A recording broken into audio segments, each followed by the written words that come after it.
разликата между бедни, средна класа и богати. Знаете ли каква е, мили приятели? Бедните работят от 8 до 5, живеят в една нормална къщичка от 2 стаички, взимат си заплатата края на месеца, плащат си всички сметки, купуват си храна и едва чакат до следваща заплата.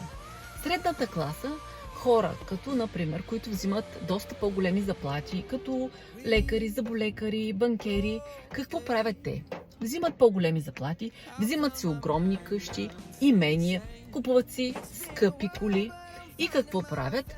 Имат прекалено много разходи. Взимат заплати, плащат разходи, плащат големи заеми за огромната къща, плащат колата на изплащане, всеки месец плащат. Просто водят един доста по-висок стандарт на живот и на края на месеца пак нищо им